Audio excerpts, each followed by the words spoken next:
Good evening. This is going to be my final presentation for Dr.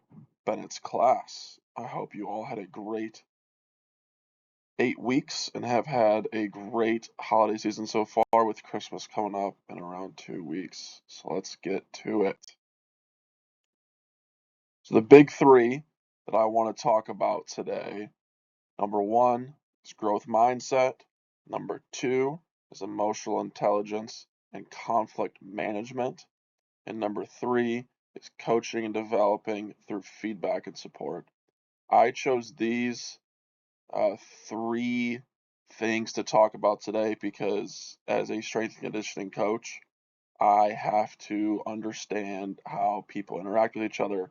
I have to understand how I interact with people, would that be my peers, would that be the coaches that I'm involved with that be the players that I am coaching. A lot of this class really helped me dive deep into making sure that I am the coach that I need to be for my athletes, again, for my peers, and again, for the people that I'm going to be working for their sports coaches. So these are the big three that I think are going to make me a better coach, a better human, and a better man. And I just put up the big three of LeBron James, Dwayne Wade, and Chris Bosh because they were nicknamed the big three, and they were really important. And these three are really important to me. Next is going to be growth mindset. So this is the first one that I really want to focus on with talking about today. And you may ask, okay, what is growth mindset? So I have a great definition by Jaeger right here. Growth mindset is the belief that personal characteristics such as intellectual abilities can be developed. And a fixed mindset is belief that these characteristics are fixed and unchangeable. So when I give presentations to my boss or to the athletes, I want them to have a mindset of openness. Yes, everyone has their own opinion. Yes, everyone comes from different backgrounds and they know people that they might like their stuff more than the rest. But what I hope they have is a growth mindset, even along with myself, to where they can hear me, they can try to understand where I'm coming from with my point of view, and I think this just allows more tools in the toolbox. Doesn't have to agree with me, but this is just being respectful of what other people are saying and not just in one ear, out the other. You're actually listening, you're actually trying to understand. And this is what I don't want to happen is this fixed mindset, kind of already talked about in the first definition, is they think that they maybe know everything, um, that maybe something happened to them in the past where they tried something new and they were not fond of it. They were not fans of it, and they kind of just shut out everyone else, and they kind of just trust their little inner circle.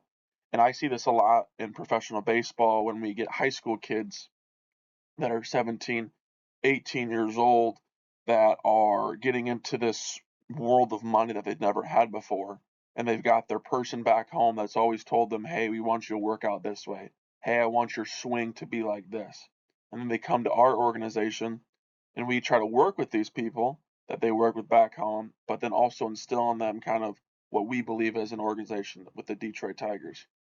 And so this is where having fixed mindsets is hard to handle, but this is something that great coaches and great leaders deal with on a daily basis and can get those people to understand kind of where we're coming from. This is, I think, a great depiction of the mind. It's huge. It's got a lot of parts to it. It's looking over a valley. I think so many of us are enclosed with kind of what we believe, and I'm included in this. And I think just broadening the horizons of kind of what we know, I think will just make us better off as leaders, and especially for me as a coach. The next one that I like to go over is the conflict management and emotional intelligence. I never really knew what emotional intelligence was until this class, and this kind of made me think and kind of go back about like, okay, do I have emotional intelligence when I talk to my peers or my athletes? So the first one that I want to go over is cognitive conflict. And cognitive conflict is a psychological state that occurs when a person's mental, representations or cognitive structures are incapable or in conflict with their experiences. So kind of just going over what this is that they might believe something in their head, but then they show something else, or vice versa. So we see this with Floors talking about how trust and decision outcomes indicates that cognitive conflict interacting with cognitive-based trust can enhance decision quality as well as decision commitment. The big thing that I saw with a lot of the articles and the research I looked at is trust is a big thing when it comes to if it's from a coach to a coach or a coach to a player, is that trusting that you know what you're talking about and that you're not just rambling off and you're kind of just going about just an experiment on them. I know I was always told as a coach to always experiment on myself first and then give it to the athletes to see how I feel. So when they come up to me, they go, "Hey, I'm feeling this way." You can go, "Oh yeah, absolutely. I know exactly what you're feeling like." And then you can go on with them about like how you've been through things, and again, this can help with certain situations down the road that might come up that they're going to come up and trust you, and maybe not someone else.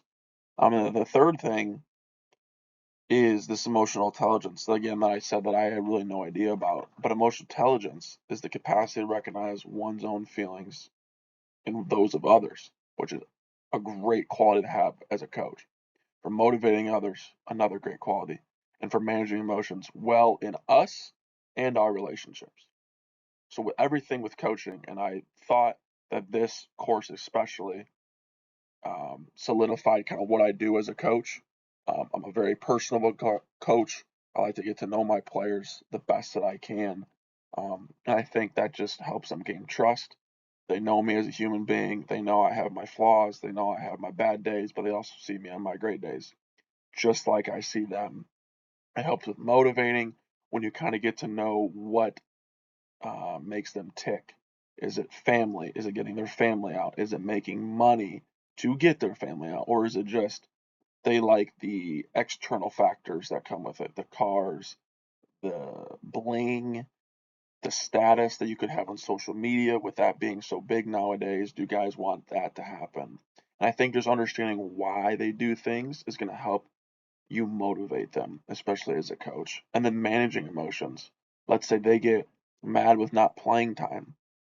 How do I manage that with not throwing my coaches underneath the bus? With kind of maybe talking with the athlete about how do you feel about the situation? Could we have done anything else? Kind of just asking them questions to get a little bit more than kind of just the surface level that they're just going to tell you. The second one is with emotional intelligence and a democratic leader. This kind of goes to the followers of a leader are more engaged in the making and implementation of decisions that surge job satisfaction and helps in the skills that development of team members. So what they talked about this in Ahmed was if you have a democratic leader that kind of takes everyone's emotions, takes everyone's views into account, usually with an emotional intelligence leader, this is when you see the most outcome from the employees. You get the most out of the employees when these two characteristics overlap. The last one I want to go over is coaching and developing through feedback and support. So this can be defined as supervisory coaching is defined as an ongoing face-to-face process of influencing behavior by which the manager and employee collaborate to achieve increased job knowledge, improve skills in carrying out job responsibilities, a stronger and more positive working relationship, and opportunities for personal and professional growth of the employee. This right here is a picture of Coach Tom Izzo. He is the Michigan State men's basketball coach. I was very fortunate when I was at Michigan State interning to work under Coach Izzo a little bit. And to me, why I put him up there is that he is the ideal figure model for this supervisory coach. He was always talkative to his assistant coach, to the strength coaches, to the athletic trainers. This man has won a lot of basketball games in the college realm. He's won national championships. This man's status on campus is at the same level or higher than the president of the university. It is an honor to talk to him, and to work for him was an absolute blast. He treated everyone with respect. He talked to people like you were a person. He was never talking down at you or never talking at you. He was talking like to you. It's a very personal relationship with him. And he just reminded me of this. He was very transformational leader. He was never transactional. Didn't care about the X's and the O's and the wins. He wanted to make his guys and his community around him better people for the Spartan community. Supervisory, defined it, and a very high emotional intelligence. Yes, in the picture, aggressive, angry, in the emotion of the game. But he understands players, he understands emotions. He knows when the right place and the right time is. And he was a phenomenal, phenomenal leader for this. So the process that I want to do myself, and I think would be a great process for everyone else, can be from 1 month to 6 months to 1 year to 5 year plan. And kind of how I want to go about it is just making a daily to a weekly to a monthly to a half a year to a year calendar of what I can do to get better, whether that be making more phone calls with people that I'm with, that I work with my athletes, just checking up. I think staying in touch with them is something that is important because we see them from February 14th until November. We see them for majority of the time. Like they are my family now. I obviously have my family up here. I'm in Southeast Michigan, but I will start to see these athletes, these coaches more than anyone else in my entire life. So they are an extension. So right now, when I'm not seeing them, bi-weekly phone calls, something along those lines, that kind of just, hey, how you doing? Just quick checkups, doesn't have to be long. And when they trust you more, they'll start opening up. Hey, can we talk about something? Sure, absolutely, let's talk. And I think that's where me as a coach and me as a leader will start to develop more as I get comfortable with these guys. Because this was just my first year um, starting in May. I was from there from May until November. So I'm still a little fresh to these guys. They still got to trust me a little bit. But I think just this constant communication with them um, will be great. And then second is just going, I put coffee up here, coffee date, going out to lunch with them, going out to dinner, bringing them in your house and having any meal with them, I think is a great way to show kind of like, oh, okay, they care about me. They're having me into their home, especially for the Latin American community. Family is very, very important to them. So even just asking about, hey, how's your family doing? Do you have any brothers and sisters? Where's your hometown is very important to the Latin American community. So that was something that I learned personally, starting to work with Latin Americans in professional baseball, was asking those questions, getting to know them a little bit. And in conclusion, kind of like what I want to do to me personally and kind of what I want to bring out to different coaches with my plan, kind of what I learned with talking with Jeff, is be personal. Kind of like how I've talked about with this all is you're a human being, they're a human being, treat them like a human being. The golden rule. If you don't want to be treated like that, then don't do it.